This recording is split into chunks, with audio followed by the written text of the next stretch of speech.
Hey guys, what's up? So it's been a minute since we did an everyday carry video. I love watching EDC content myself, and I know a lot of you guys do too. I tend to switch things up a bit in terms of what I carry around on a daily basis, so let's geek out a bit and do a little pocket dump. Let's ramble.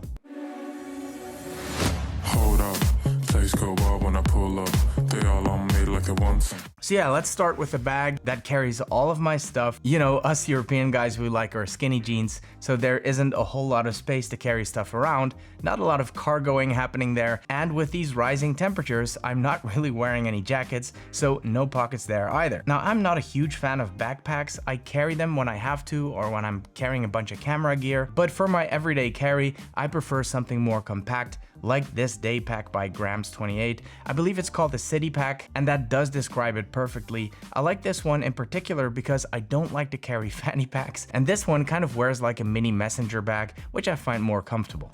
It's made of full grain leather, has a bunch of compartments so your keys don't scratch up the other stuff, and it even has a built-in pouch for my sunglasses, which I will get back to in a minute.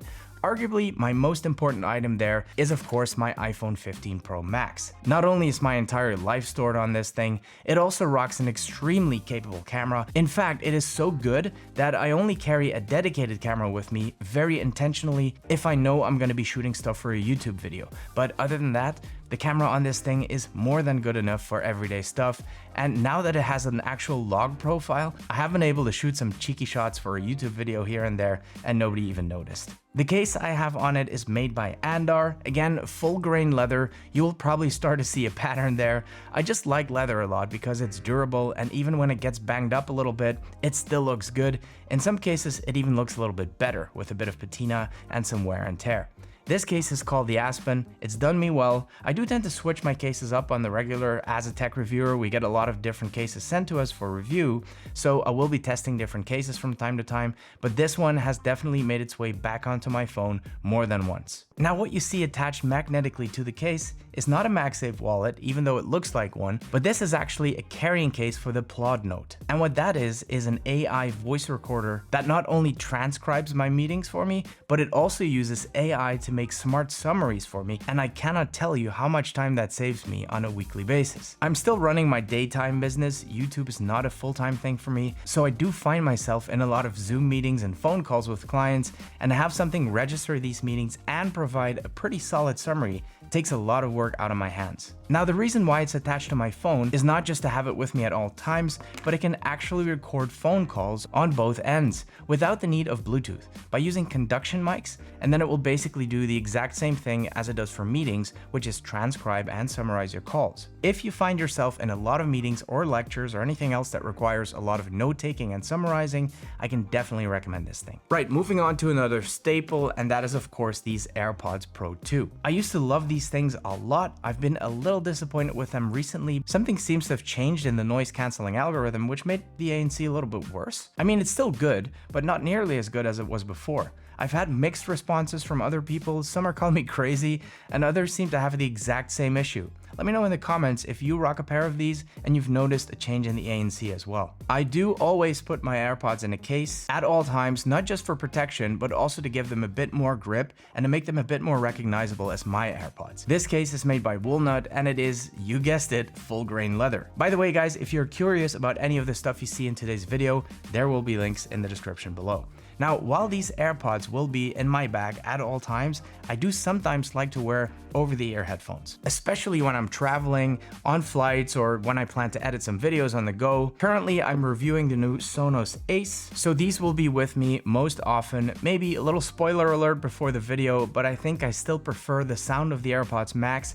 These Sonos are extremely comfortable, really very, very comfortable, and the ANC is excellent. But I do prefer the sound of the AirPods Max, and to be honest, I'm a bit disappointed by that because, I mean, these are from 2024, and I had very high hopes with these coming from Sonos, but I'm not super blown away.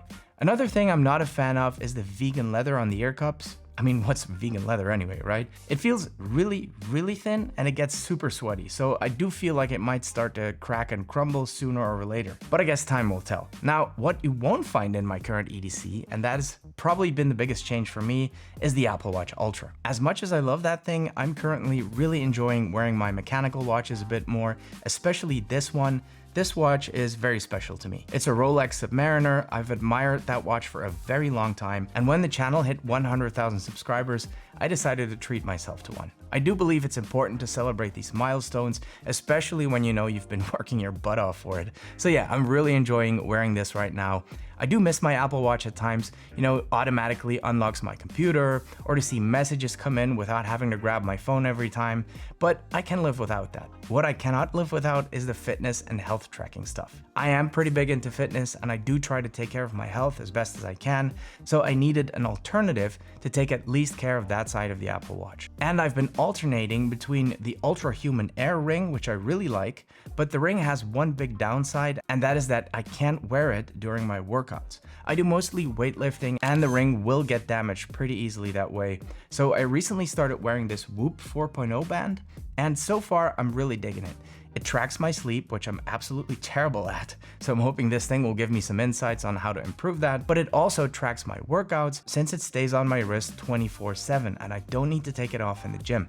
I haven't been using it long enough to give a real full review, but let me know in the comments if that's something you'd be interested in. Next up are these Ray-Ban Metas. These are actually smart sunglasses with a camera inside, and they're absolutely great for shooting vertical content hands-free. You just press a button on one of the arms and it will start recording. I'm actually pretty impressed with the basic functions of these glasses. The 12 megapixel camera actually delivers a pretty good image, and even inside, which generally means low light conditions, the image looks pretty decent.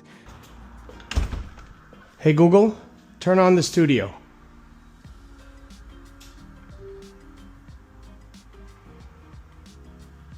The image quality is surprisingly good.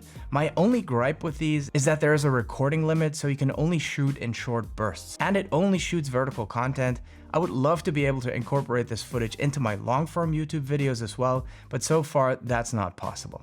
They do have additional features like audio. They have pretty decent down-firing speakers that go right into your ear that you can use to make phone calls and even listen to some music. And these glasses have some really nifty smart features as well, whereby they can actually give you information about the stuff you're looking at. I won't go into detail about that here, but I did do a full review on the channel. If you're interested, I'll link it up here or in the description below. Now, moving on to this little thing right here. This is a little LV pocket organizer, and I swear by these things. I hate big bulky wallets, but I don't like tossing my credit cards and my money into my bag either. So these little pocket organizers are perfect. This one is by LV because I wanted something I knew would hold up well for at least a few years to come, but you obviously don't need to get this exact one. There's plenty of brands in different price categories.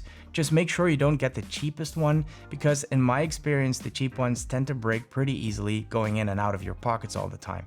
And as my friend Sagi from Tech Gear Talk always says, buy it nice or buy it twice. Now in the big pocket, I'm carrying the new M4 iPad Pro with the Magic Keyboard and the Apple Pencil Pro. Full disclosure, I don't carry this around all the time, but since I'm reviewing it and I'm really trying to make it work as my daily driver, I do carry it with me a lot these days, and this bag just about fits it, which is absolutely perfect.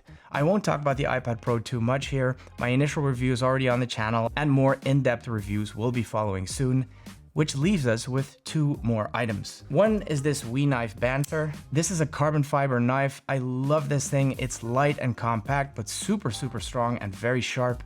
Perfect for unboxing stuff and just everyday use. Unfortunately, I'm not allowed to bring this to a whole lot of places here in Belgium, but when I can, this will be with me for sure.